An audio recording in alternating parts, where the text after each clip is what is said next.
O episódio de hoje do nosso canal aqui é sobre a história das eleições de 1950. As eleições de 50 foram bem importantes para a formação da história brasileira e bem cruciais para os fatos que viriam nas décadas seguintes. Todo o sistema partidário do Brasil em 50 era baseado nas relações de poder que vinham da queda do governo Vargas em 45. Como é que isso se deu? Quando Vargas caiu em 45, ele montou dois partidos políticos. Um deles era o PSD. No PSD, quem é que ficou no PSD? Em primeiro lugar, as elites agrárias que participavam da campanha do Vargas em 29 e 30, quando ele tentou ser presidente eleito, e que apoiaram a Revolução. Também foram para o PSD muitas lideranças empresariais surgidas durante o governo Vargas, porque o governo Vargas ele estimulou muito a industrialização do Brasil entre 30 e 45. Então se criou uma nova elite politicamente apoiadora do Vargas, que foi para o PSD. E o governo Vargas, de 30 a 45, não tinha governadores eleitos, ele tinha interventores nomeados pelo governo federal para comandar os estados. Esses caras também foram para o PSD.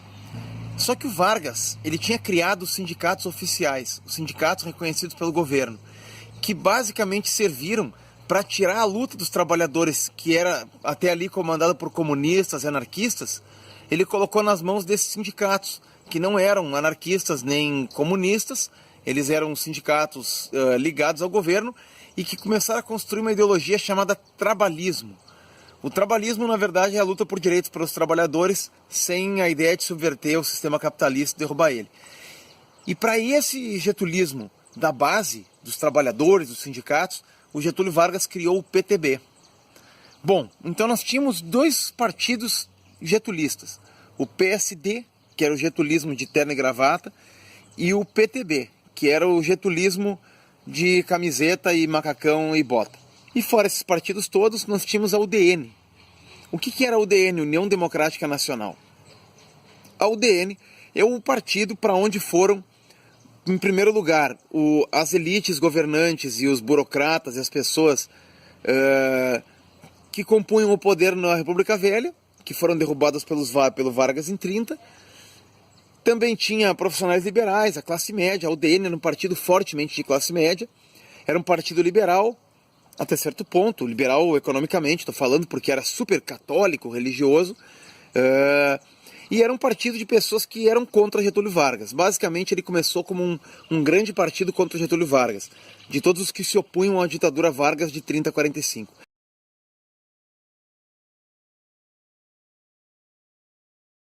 Porque no começo a UDN, ela era uma frente ampla anti-ditadura Vargas, amplíssima. Tinha gente de esquerda, gente de direita, liberais, tinha até gente com saudade da monarquia. E daí, ao longo dos anos 40, depois que caiu Vargas, depois que o objetivo do frentão foi cumprido, ele passou a se esfarelar essa grande frente. Parecido com o que houve com o MDB nos anos 80, que virou vários partidos menores. Então os esquerdistas da UDN saíram e montaram o PSB, PSB, Partido Socialista Brasileiro, que também foi importante em 50.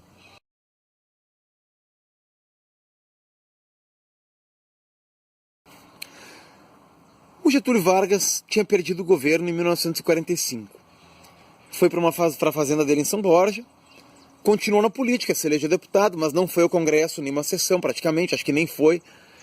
E ele voltou a concorrer em 1950. Basicamente porque depois que ele saiu do poder em 45, os brasileiros elegeram o general Eurico Gaspar Dutra, pelo PSD, para ser presidente. E o Gaspar Dutra fez um governo bem torto. Bom, o Gaspar Dutra era um cara tosco. Aí ele foi lá, queimou as reservas internacionais, ele fez tudo errado. O governo do Gaspar Dutra não foi bom. Então o Vargas tinha chance de voltar ao poder. E em 50 o Vargas foi candidato a presidente da República. Não, ele foi presidente de 30 a 45 por uma revolução. Então em 50 ele voltou para concorrer pelo voto. Ele disse que ia voltar ao poder nos braços do povo. Pelo PTB, ele concorreu pelo PTB, com o apoio do PSP, do Adhemar de Barros, que só iria se desligar do grupo do PTB ali depois que o Vargas morresse. E aí o Getúlio Vargas, claro que ele tinha um jingle que tocava, e esse jingle apelava para a saudade que as pessoas tinham do governo Vargas, pelo apreço que os trabalhadores criaram por ele, por causa das leis trabalhistas e coisa e tal. E o jingle dele é muito legal. É um dos melhores jingles já feitos na história das eleições, pelo menos eu acho. Porque ele é simples, ele é ritmado, ele é legal. Toca o jingle que depois eu volto.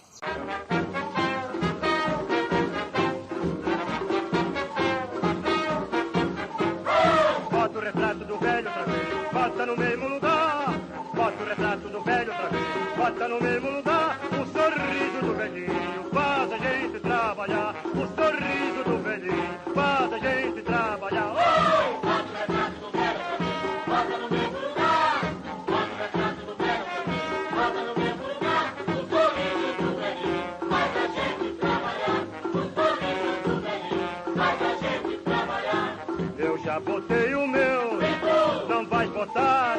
Já enfeitei o meu, vais enfeitar. O sorriso do velhinho faz a gente se animar. O sorriso do velhinho faz a gente se animar.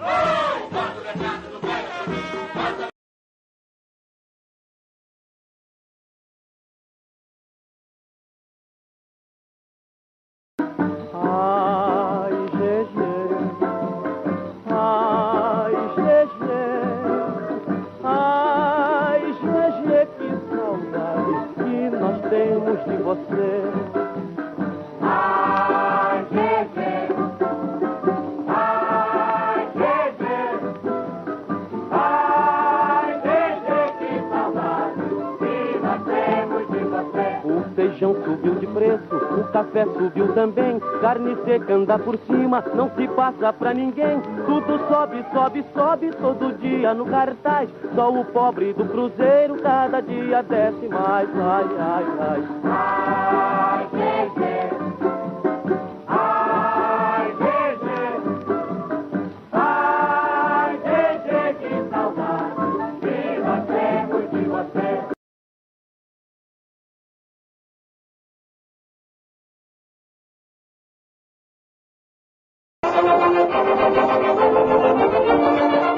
Jaraiá, liberdade, Jaraiá, liberdade no horizonte do Brasil. Getúlio, Getúlio, que nem precisam este povo, esta nação. Getúlio, Getúlio, nós queremos teu governo de ação. Getúlio, tu és a glória e a esperança do Brasil. Getúlio, és o primeiro entre mil. O teu governo de feliz memória, belo capítulo da nossa história, fará com que unido nós marchemos, clamando com fé por teu regresso.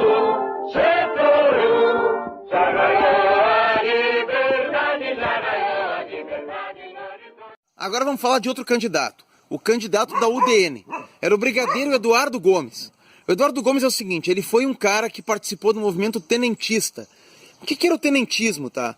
O que são tenentes? Tenentes são pessoas que entram no serviço militar e que têm alguma educação, algum estudo. Então, na época, como a escola não era acessível a todos, na época da República Velha, tu pode contar que um tenente, ele era um cara de classe média ou classe alta, era um cara que tinha estudo, tinha condições, ele não vinha de uma família muito pobre, era um cara que tinha acesso à informação. Então os tenentes eram caras politizados, eram caras que estavam à frente do seu tempo, e eles naturalmente não concordavam com a República Velha. E começaram a fazer movimentos, querendo reformas no sistema nos anos 20, né? Antes da Revolução de 30. E os tenentistas foram, na verdade, a base da Revolução de 30, eles foram a prévia da Revolução de 30. Digamos assim, sem eles não tinha Revolução de 30. E o Eduardo Gomes, quando ele era tenente, ele participou do levante dos 18 de Copacabana, do forte de Copacabana. 18 caras, né? Eu acho que eram 17 civis, 17 militares e um civil, ou eram 18 militares e um civil. Eles saíram marchando por Copacabana, a maior parte foi morto, mas o Eduardo Gomes, ele estava lá na linha de frente, mas ele sobreviveu. E ele participou de vários movimentos depois. O Eduardo Gomes foi preso porque estava tentando ir se juntar com a Coluna Prestes, cara. O cara era muito corajoso. E ele participou da Revolução de 30, lá para depor a República Velha. Então ele é um cara que em algum momento acreditou no Vargas. E depois, vendo que aquilo não ia consertar o Brasil como eles queriam na época do tenentismo, ele ficou contra o Vargas. Bom, o Eduardo Gomes era o Rambo brasileiro, ele era o cara, ele era o cara. E claro que em 45... o Eduardo Gomes, ele já era um cara mais velho, era um cara grisalho, e ele era brigadeiro, ele tinha subido de cargo, ele era brigadeiro. Mas as pessoas apelidaram ele de Tenente dos Cabelos Brancos, por causa da participação dele no antigo levante dos tenentes. O Eduardo Gomes concorreu em 45 pela UDN, umas senhoras apaixonadas, porque ele tinha fama, ele era bonitão e solteiro, umas senhoras faziam doce, e faziam festas e vendiam esse doce para juntar dinheiro para a campanha dele. E esse doce ganhou o nome de brigadeiro. É por isso que as pessoas no Rio de Janeiro, em São Paulo, chamam o negrinho aquele de brigadeiro. E a gente que é gaúcho tem que ser diferente, chama de negrinho porque a gente é farroupilha, é diferente. Mas enfim, e o Eduardo Gomes não ganhou em 45 e o Eduardo Gomes tentou de novo em 50, porque ele era a aposta da UDN. E ele continuava sendo solteiro e bonitão, e a mulherada votava nele. Só que o Eduardo Gomes, ele não tinha um problema, porque a UDN não empolgava a maior parte do eleitorado, assim, não a ponto de ganhar a eleição em cima do varguismo. E os caras do getulismo tinham o Getúlio de candidato. E o Eduardo Gomes tinha um jingle muito chato, que vocês vão ouvir agora. Lamentavelmente, porque é uma porcaria de jingle, mas vai tocar igual, porque esse vídeo tem que mostrar os jingles. Então, som na caixa. Vem, ó brigadeiro, que o povo te espera de braços abertos. Vem, ó brigadeiro, da tua vitória estamos bem certos. Vem, ó brigadeiro, todo o Brasil do teu nome se ufana. E respeita o herói dos 18 do Forte de Copacabana. Eduardo Gomes, és democracia, todo brasileiro vendo teu perfil. Eduardo Gomes, tu és energia, és a garantia do progresso do Brasil. Eduardo Gomes, és democracia, todo brasileiro vê no teu perfil. Eduardo Gomes, tu és energia, és a garantia do progresso do Brasil. Tá, as pessoas lembram do Vargas e lembram do Eduardo Gomes. Só que tinha mais 2 candidatos nessa eleição para presidente. Eu não tenho jingles deles aqui, porque, enfim, não sobreviveram ao tempo, porque são pessoas que se tornaram desimportantes. Vocês lembram que o Vargas era candidato pelo PTB, com o apoio do PSP? Pois bem, mas e o PSD? Aquele varguismo para os interventores e empresários? E o PSD, né? PSD... Aonde está o PSD? Bom, o PSD em 50 teve um candidato a presidente chamado Cristiano Machado. E aí se criou um termo que na política os mais velhos chamam de cristianizar o candidato, que não tem nada a ver com catequese, com cristianismo. Cristianizar o candidato significa o seguinte: o Cristiano Machado era candidato pelo PSD. Só que o pessoal do PSD sabia que ele não ia ganhar a eleição. E o pessoal do PSD era getulista, era a favor do Vargas. Então o que o pessoal fez?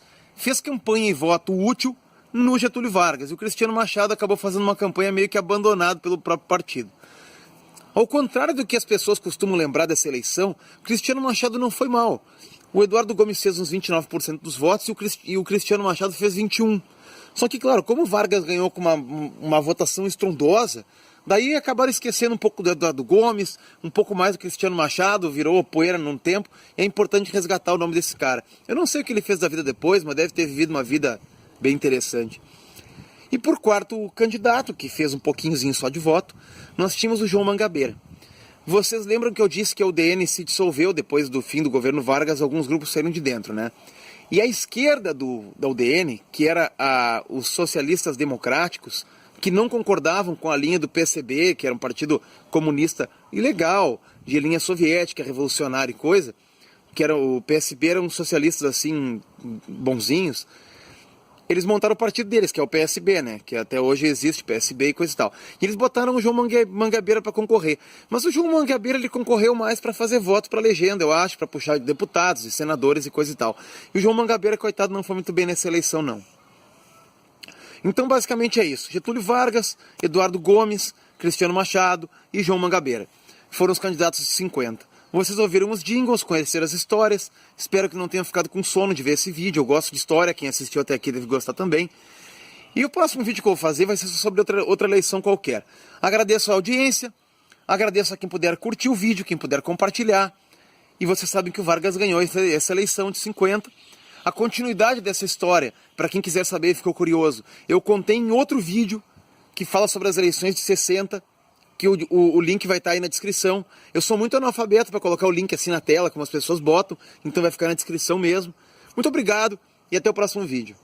24 de agosto, a terra estremeceu, os rádios anunciavam o fato que aconteceu, as nuvens cobriam o céu.